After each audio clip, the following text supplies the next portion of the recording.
In addition to what we have done with the mock television station, we have also released about 6 videos. We've noticed on your planet, in your media, that there is a tendency to really kind of pull the strings when you're watching something like the news. There's so much subtle behavior going on that influences opinion. For instance, we notice whenever we talk about craft, or somebody talks about craft on the news, who's interviewed, there's always this kind of hokey sense of, ooh, space aliens gonna beam me up, and the news anchors always kind of give these subtle micro expressions or jokes. If you really watch the news, pay less attention to what's being said, and more attention to how the news anchors present themselves, what kind of gestures they make, what kind of micro expressions they have on their face.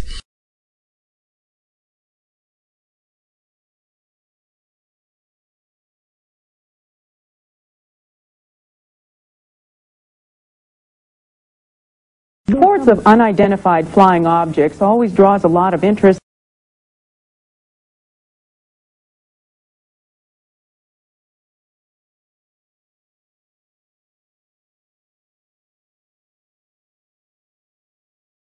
And skepticism.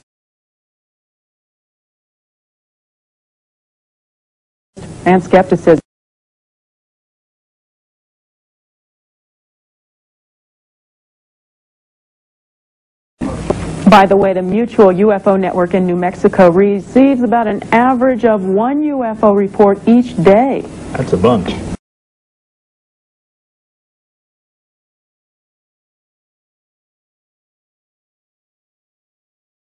Because Eugene says after 5 nights, whatever it is seems to be sticking around. Why?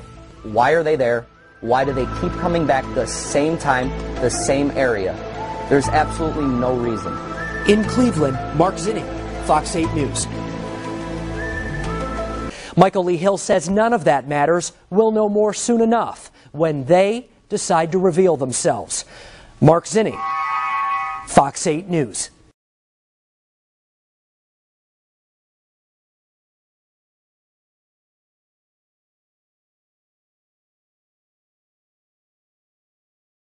There was one example from I believe it was the Tyra Banks show, what you call the Tyra Banks show. There was something being discussed, and Tyra Banks said one thing, but then she covered her mouth to give a completely different impression. And what you notice during these things is that when you say something accompanied with a gesture with the exact opposite meaning, the gesture often trumps what is being said. These little tricky little things. And you know Tyra Banks is a diva. You know she knows exactly what she's doing. Every little move is calculated. That's what a diva is. A diva is responsible for managing the energy of a room. If you have ever seen a female impersonator show, what some would call a drag show, there are these, if they are good, they tend to be able to control and the way they move and how they express themselves in a way that generates a mood for the entire room. This is what a diva is. This is what a diva has been. This is how a diva is defined, as the actual diva is the energy of the room.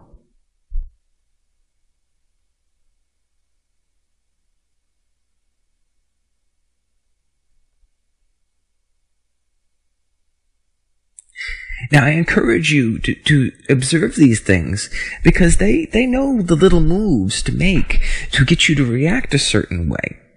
And some people use this to entertain. And that's perfectly fine. But some people use it to influence and impress. There is a big difference between expression and impression. When you express, you're expressing yourself. You're expressing a certain element of yourself. And this is literally an art form. Not many people live behind so many walls that they don't really express themselves. So, and it can be an act. And it can appear fake to an extent if they aren't good at it. But don't really look at the fakeness of it, because some people may just be starting to learn to express themselves. And when you're expressing something, it's coming from within. It's kind of like a push. It's a push to show you, hey, this is who I am. Deal with it, you know? Well, when you're trying to impress someone, it's almost like a pull. You're trying to give them a false expression. And people do this all the time without even thinking about it. I'm so surprised. It's become so subtle, so slipped into the subconscious mind and forgotten about, that these little things every day that you do that are considered like acceptable, admirable, almost even expected, they're deception. Impression is deception. Expression is the true voice of who you are. Well, when you're trying to impress someone, it's because you can't express it. Because you have to kid someone into believing that you are something you aren't. It's like when you're going for a job interview. You're not there to express yourself. Unless, of course, you're actually the person they're looking for. But even then, the interviewer is going to throw you a few curveballs. And so they won't let you in most jobs without you. They will not permit you to work at a job without you being able to impress, being able to deceive. This is where the system gets you right there. When you go into this system, it's like, you have to deceive, or you don't get the check. And it's kind of a sad situation. It's not all true with all jobs. There are some jobs that, they're just genuinely looking for people who want to work and who are nice. And who, when you express yourself truly, they respect that. But there are a lot of jobs there, and they're probably more of the high-paying jobs. That the very first thing, one of the unwritten qualifications is for you to be deceptive. And we don't make any judgments on this. It's just that you really should be aware of that. You can have the world that you want. This is your world to shape. But we merely advise. We merely make suggestions to you.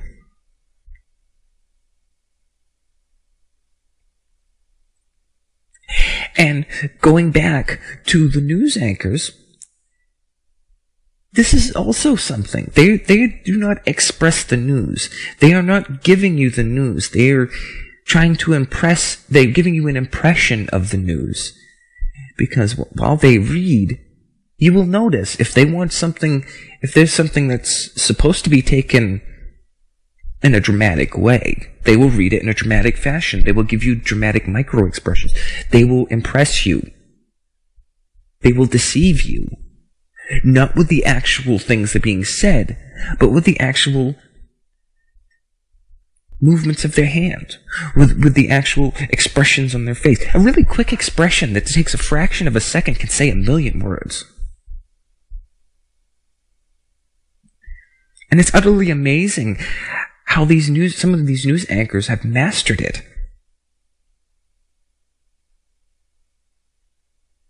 There was this MSNBC special, and I'll bring this up in a bit, but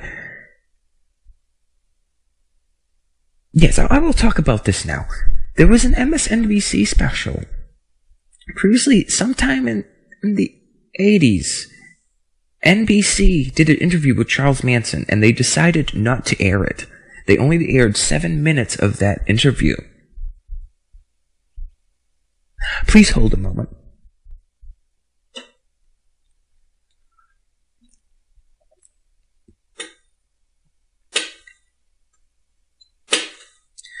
Because they considered the interviewee too dangerous.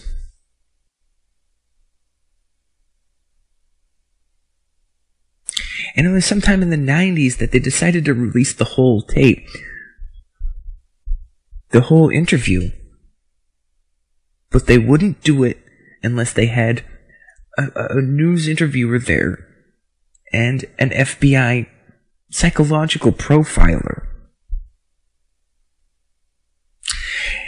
Now, this is just our observations. But what we've noticed about that interview, which, by the way, was with an interview with Charles Manson. This is not any judgment of approval or condemnation of Charles Manson. But we are using this to illustrate a point. And indeed, Charles Manson was charismatic, and he knew how to sway and influence people. But he was overt.